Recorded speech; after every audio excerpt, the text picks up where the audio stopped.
আমরা আমাদের অনেক সমস্যার সৃজনশীল সমাধান নিয়ে আলাপ করছি, কিন্তু আমাদের একটা বিশাল জাতীয় সমস্যা আছে পার্বত্য চট্টগ্রাম নিয়ে। বাংলাদেশ রক্তাক্ত যুদ্ধ করছে এই জনপদে, যুদ্ধ থামছে কিন্তু ছাইচাপা তুষের মতো এক আগুন ধিকে ধিকে জ্বলতেছে।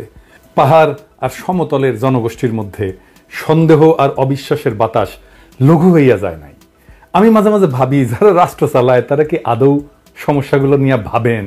কিভাবে এটা সমাধান করা যায় এটা নিয়ে ভাবেন? ভাবলে, আন্তরিকভাবে চেষ্টা করলে তো এই সমস্যা একেবারে দূর না হোক অনেকটা তো সহনীয় করে ফেলা যায়।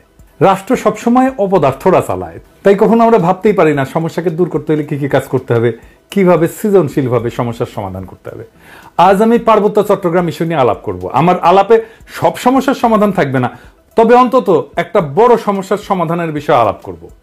আশা করি বাংলাদেশের আপামর জনসাধারণ, সমতল এবং পাহাড়ের জনগণ আমার এই আলাপটাকে গ্রহণ করবেন। আসেন আল্লাহর নামে শুরু করি। এখন আলাপ হইতেছে আদিবাসী না উপজাতি এই বিষয় নিয়ে। আমি এই আলাপে এখনই ঢুকবো না, একটু টাচ করব আমার এপিসোডের একদম শেষ দিকে। আমার মতে সমস্যার মূলটা এই জায়গায় না, মূলটা মূলত দুইটা জায়গায়, একটা স্থানীয় আর একটা আন্তর্জাতিক।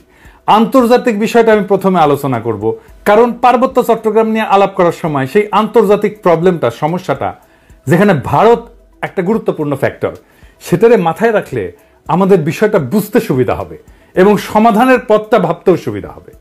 আসেন এই দুইটা বিষয় কি কি।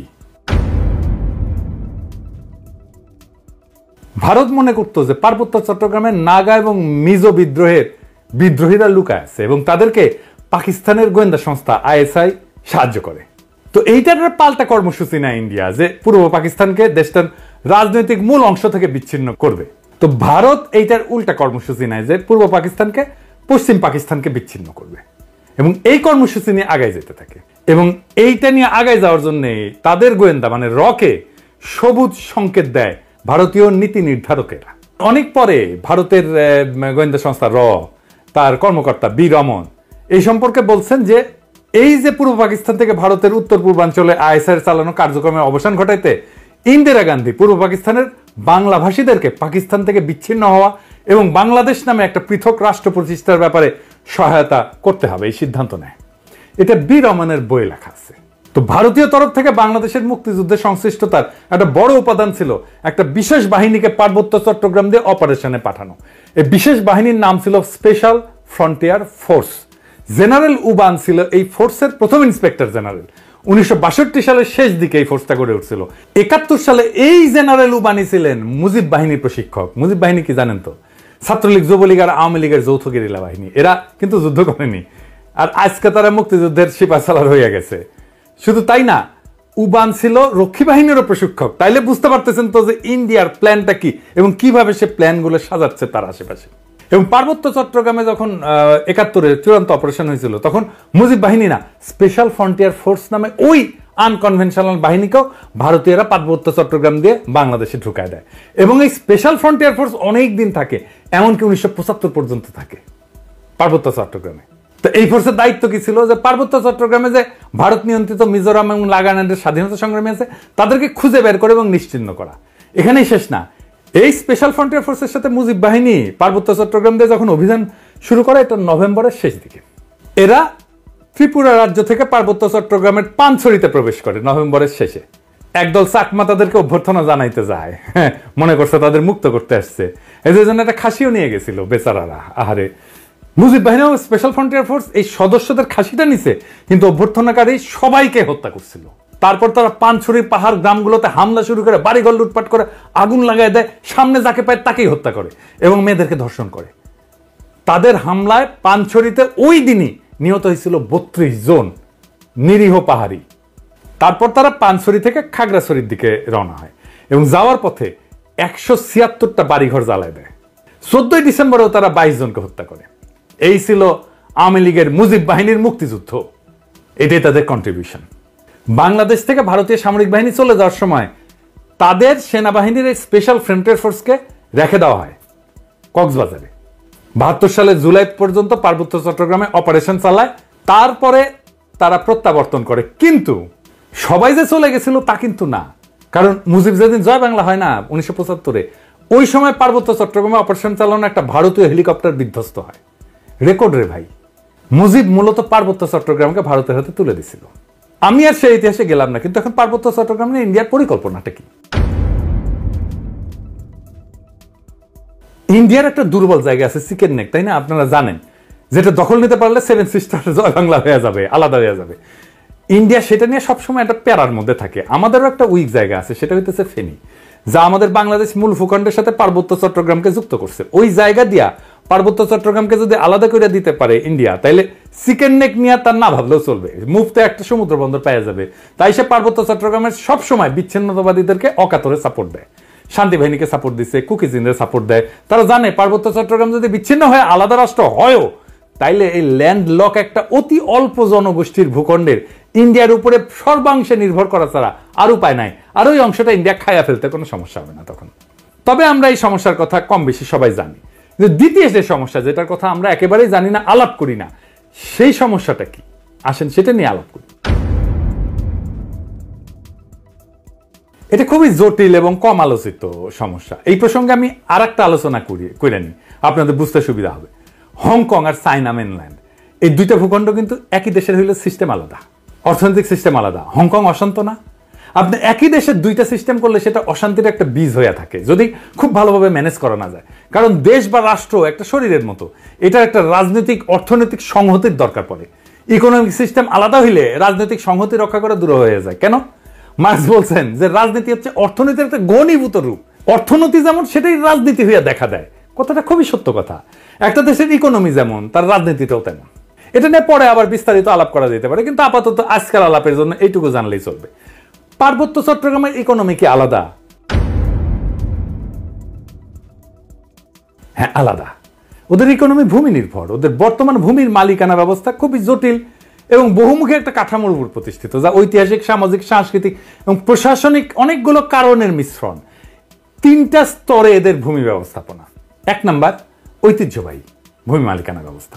এটাই সবচেয়ে বড় ভূমি ব্যবস্থাপনা। আনুমানিক 50 থেকে 60% ভূমি এই ঐতিহ্যবাহী ব্যবস্থাপনার আওতায় পড়ে। কেমন সেটা? এইটা গোষ্ঠীভিত্তিক মালিকানা, কোনো ব্যক্তি মালিকানায় না। পার্বত্য অঞ্চলের প্রধান জনগোষ্ঠী যেমন চাকমা, মারমা, ত্রিপুরা এবং অন্যান্য গোষ্ঠীগুলা তাদের নিজস্ব ঐতিহ্যবাহী ভূমি ব্যবস্থাপনা পদ্ধতি অনুসরণ করে। এই ব্যবস্থায় জমির মালিকানা সাধারণত পরিবার বা গোষ্ঠীর মধ্যে থাকে। এটা একটা মৌখিক ঐতিহ্য, লেখাপড়া কিন্তু নাই, কোনো দলিল নাই। জমি ভোগ, দখল এবং ব্যবহার করার অধিকার আছে, কিন্তু সেটা আইনগতভাবে নথিভুক্ত না। জুম চাষ হয় না পাহাড়ে, এই জুম চাষের জন্য যে ভূমি, সেইটা কিন্তু এই ঐতিহ্যবাহী কৃষি পদ্ধতি এবং এই ভূমি মালিকানায়। এখানে জমি ব্যক্তিগত মালিকানা না, বরং গোষ্ঠীগত মালিকানায় পরিচালিত হয়। 2 নাম্বার মালিকানা হচ্ছে সরকারি ভূমি মালিকানা। সরকার যেটাকে রিজার্ভ বন ঘোষণা করছে, এটা সরকারের মালিকানা। পার্বত্য চট্টগ্রামের একটা বড় অংশ আমরা জানি যে রিজার্ভ ফরেস্ট বা সংরক্ষিত বন হিসাবে ঘোষিত। এই ভূমি বন বিভাগ দিয়ে নিয়ন্ত্রিত এবং চাষাবাদ এবং বসতি স্থাপন এখানে নিষিদ্ধ। তবে আপনারা জানেন যে পার্বত্য চট্টগ্রামের অধিবাসীরা ঐতিহাসিকভাবে বনের মধ্যে চাষাবাদ করে এবং বসতি স্থাপন করে। তো সরকার যদি নিষিদ্ধ করে দেয়, তাহলে তাদের ঐতিহাসিকভাবে চাষাবাদের পদ্ধতি ছিল, সেটা নষ্ট হয়ে যায় না? এটা মাথার মধ্যে নাই ওদের। কিন্তু এটা একেবারে বন্ধ হয়নি। এই সংরক্ষিত বন এলাকায় অনেক বসতি আছে জনগণের এবং ঐতিহ্যগতভাবে এই ভূমি তারা ব্যবহার করে। এইটাও একটা ভূমি বিরোধের অন্যতম কারণ। 3 নম্বর হচ্ছে সরকারি প্রকল্প। কাপ্তাই হ্রদ বাঁধ প্রকল্পের জন্য ব্যাপক ভূমি অধিগ্রহণ করা হয়েছিল, যা স্থানীয় জনগণের ভূমি হারানোর অন্যতম কারণ হয়ে দাঁড়িয়েছে। আমরা এই প্রসঙ্গে সমাধান পর্বে আলাপ করব। আনুমানিক 25 থেকে 30% ভূমি সংরক্ষিত বনাঞ্চলের অধীনে রয়েছে। আর আইনগতভাবে নথিভুক্ত মালিকানা, যেটা আমরা সমতলে দেখি আর কি, জমি রেজিস্ট্রি, দলিল, এটা দেখি না, এইটা পর্সা টর্সা এগুলো দেখি না, পাকা দলিল। কিছু কিছু এলাকায় ব্যক্তি বা গোষ্ঠী তাদের জমির দলিল নথিভুক্ত করে ফেলছে, তবে এটা খুবই সীমিত এবং এইটা সবসময় সমস্যাযুক্ত, কারণ অনেক জমির মালিকানার বিষয়ে সরকারি রেকর্ড স্থানীয় ঐতিহ্যবাহী নিয়মের মধ্যে তো সংঘাত আছে, তাই না? এইটা ধরেন 10%-এর মতো। এই ভূমি ব্যবস্থাপনার মূল সমস্যাটা কি?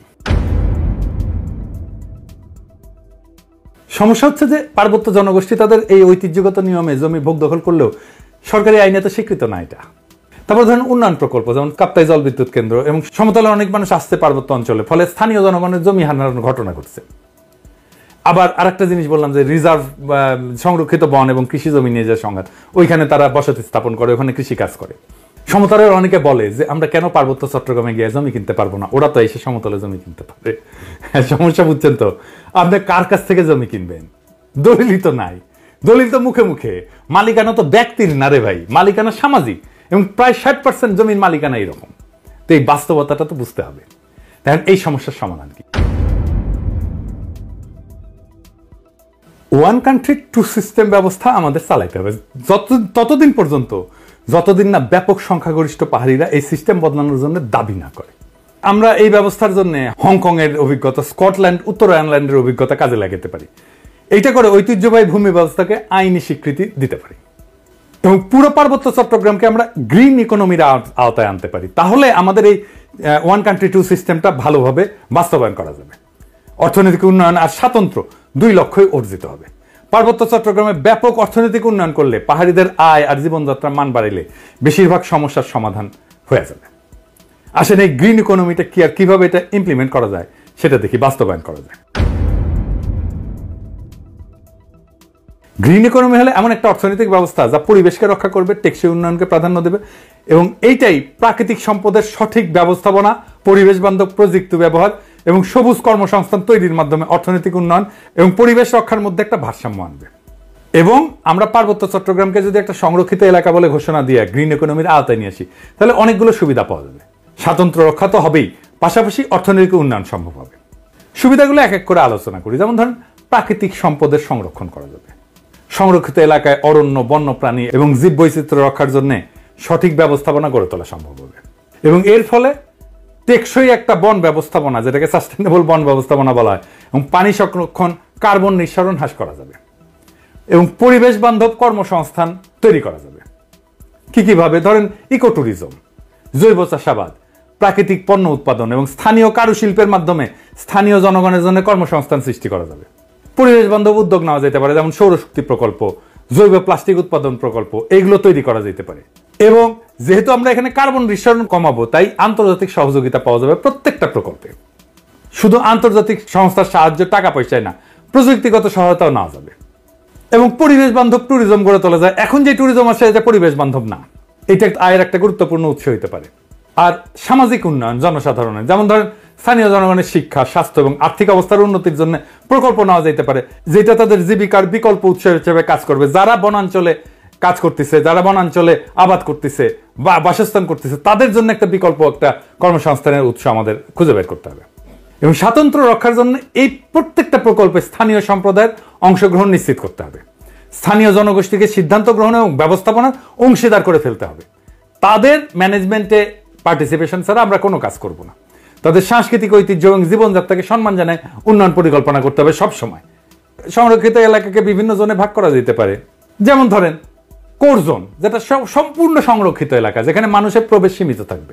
বাফার জোন, যে কিছু নিয়ন্ত্রিত কার্যক্রম, যেখানে ইকো ট্যুরিজমটা চালাবো। আমরা ইকো ট্যুরিজম সব জায়গায় চালাইতে দেবো না এবং এখানে গবেষণাও করব। এবং sustainable use zone, third zone, যেখানে পরিবেশ বান্ধব চাষাবাদ, কারুশিল্প এবং অন্যান্য কার্যক্রম পরিচালনা করা যাবে। এবং একটা কঠোর আইন, পরিবেশ সুরক্ষা আইন লাগবে ওইখানে। সংরক্ষিত এলাকায় বৃক্ষ নিধন, শিকার এবং দূষণ কঠোরভাবে নিষিদ্ধ করতে হবে এবং আইন ভঙ্গ করলে দৃষ্টান্তমূলক শাস্তি ব্যবস্থা করতে হবে। এবং আমরা পুরো সিস্টেমটা ঠিক মতো চলতেছে কিনা এটার জন্য প্রযুক্তির ব্যবহার করব, ড্রোন লাগাবো, স্যাটেলাইট ইমেজ ব্যবহার করব, যে সংরক্ষিত এলাকায় সার্বক্ষণিক আমরা নজরদারি করব যে কেউ আমাদের এই পরিবেশের ক্ষতি করতেছে কিনা। এবং এই অঞ্চলে আমাদের একটা গবেষণা এবং ডকুমেন্টেশনের একটা শক্তিশালী সিস্টেম রাখতে হবে, যে সংরক্ষিত এলাকায় জীববৈচিত্র্য, সম্পদ এবং পরিবেশগত অবস্থা নিয়মিত এটা ঠিক থাকতেছে কিনা, এটা নিয়মিত গবেষণার মাধ্যমে পর্যবেক্ষণ করা হবে। আর আসেন কাপ্তাই লেক এলাকা। এই যে কাপ্তাই লেকটা করা হয়েছে, জানেন এখানে কত মেগাওয়াট বিদ্যুৎ হয়? 230 মেগাওয়াট মাত্র। এটা গোটা বাংলাদেশের চাহিদার মাত্র 5%। এই যে 5% বিদ্যুৎ, তার জন্য কত বড় সমস্যা আমরা তৈরি করছি। আমরা যদি ঘোড়াশাল বিদ্যুৎ কেন্দ্রের কথা চিন্তা করি, ঘোড়াশাল বিদ্যুৎ কেন্দ্র 950 মেগাওয়াট বিদ্যুৎ উৎপাদন করে, তার মানে 4 গুণ এই কাপ্তাই লেকের চাইতে। তাইলে আমি এটা আসলে রাখবো কেন? এই কাপ্তাই বাঁধ ভেঙে দিয়ে আমরা জমি উদ্ধার করলে কি সমস্যা? এটা ভেবে দেখতে হবে। এটা নিয়ে আমাদের সিরিয়াস চিন্তা করতে হবে যে আসলে আমরা কাপ্তাই বাঁধটা রাখবো কিনা। একটা দীর্ঘস্থায়ী প্রবলেমের সমস্যার সমাধান করছে। কাপ্তাই লেক থাকবে না, কাপ্তাই লেকের দরকার কি? আমাদের তো দরকার নাই। দৃষ্টিনন্দন কাপ্তাই লেকের তো দরকার নেই। আমার যদি জমি উদ্ধার হয় ওইখানে, এই 230 মেগাওয়াট বিদ্যুতের দাম কত? আর আমরা যদি এই জমিটাকে ব্যবহার করতে পারি, কাপ্তাই লেকের নিচে ডুবে যাওয়া জমিটা যদি উদ্ধার করতে পারি, তাহলে এই জমিতে আমরা কি পরিমাণে অর্থনৈতিক ব্যবস্থাপনা করতে পারবো, অর্থনৈতিক সুবিধা পাবো, অর্থনৈতিক লাভ করতে পারবো, এটা একটা স্টাডি হইতে পারে। আমি এটা ধারণাটা দিলাম। যদি মনে করেন যে স্টাডি করে যদি দেখা যায় যে ওইখানে অর্থনৈতিক সুবিধা যেটা সেটা অনেক অনেক বেশি এই কাপ্তাইয়ের 230 মেগাওয়াটের বিদ্যুতের চাইতে, তাহলে কাপ্তাই বাঁধ আমাদের রেখে লাভ কি? এটা ভেঙে দেওয়া যেতে পারে। আমার মনে হয় যে কাপ্তাই বাঁধ যদি ভেঙে দেওয়া যায় তাহলে আমাদের বেটার ইকোনমিক বেনিফিট আমাদের আসবে। এবার আসেন আদিবাসী ধারণা নিয়ে আমার চিন্তাটা বলি। কেন এইটা অদরকারি আলাপ? কেনই বা সমতলের মানুষ এই চিন্তাটা পছন্দ করে না? সমতলের মানুষ আদিবাসী ধারণা নিয়ে কি মত পোষণ করে সেটা বলার আগে বোমাং রাজা কি ধারণা পোষণ করে সেটা শুনি। আসেন শোনেন, ওনার কথাই শোনেন। আমার নাম অংশপ্রদ চৌধুরী। আপনারা বলেন আমরা actually we are not tribal, আমরা আদিবাসী নয়। আমরা ছিলাম বার্মাতি। ভারতের সম্রাট মংরাজগিরি উনি মানবদের বোমাং রাজাকে 1614 সালে সরকার গভর্নর অফ চিটাগং, একজন রাজা গভর্নর ছিল। Fifth man entered into Chittagong Hills, বর্ধমানে বোমাঙ্গের কমলাপুর 1727 সালে। 283 বছর আগে আমরা এখানে যুক্তি। এই যে ইন্ডিজেনাস বা আদিবাসী শব্দটার অর্থ হইল এমন জনগোষ্ঠী বা সম্প্রদায় যারা কোনো নির্দিষ্ট ভৌগোলিক এলাকায় ঐতিহাসিকভাবে বসবাস করে আসতেছে, যারা সেই এলাকার আদি অধিবাসী এবং যাদের ঐতিহ্য সাধারণত ঔপনিবেশিক বা আধুনিক জনগোষ্ঠীর আগমনের পূর্বে গড়ে উঠছে। সহজ বাংলায় বললে ওই অঞ্চলের আদিবাসিন্দা। রেড ইন্ডিয়ানরা যেমন আমেরিকার আদিবাসিন্দা, আপনারা তো সেটা না পাহাড়ি ভাইরা। তারপরে যখন এই শব্দ ব্যবহার করার জন্য চাপাচাপি করেন তখন বাকি দেশের মানুষ এটাকে সন্দেহের চোখে দেখবেই। এটাও বুঝতে হবে। তারা জানে আদিবাসীরা যদি দাবি করে যে তাদের মানবাধিকার লঙ্ঘিত হচ্ছে তাহলে আন্তর্জাতিক সম্প্রদায় তাদের আলাদা রাষ্ট্রের দাবিকে সমর্থন জানায়, সেই দাবিকে মেনে নিতে বাধ্য করতে পারে। আর আপনাদের তো জুম্মল্যান্ড সংক্রান্ত দাবি আছেই, আর ইন্ডিয়ার তো ফুসলানো আছেই, তাই না? এবং ইন্ডিয়া তো চায় এটাকে আলাদা করে নিয়ে একটা আলাদা তাদের মধ্যে খেয়ে ফেলতে। তো সন্দেহ তো যৌক্তিক। আপনারা যদি মনে করেন আদিবাসী শব্দটা আপনাদের আলাদা সুবিধা দেবে, আপনি বাংলাদেশ রাষ্ট্রের কাছে চান সেই সুবিধা, তাইলে আলাপ তো করা যেতেই পারে ওইটা নিয়ে। কিন্তু সে আলাপে না যায় যদি বলেন দেখিস আকাশে কি সুন্দর চাঁদ উঠিছে, তাহলে হবে?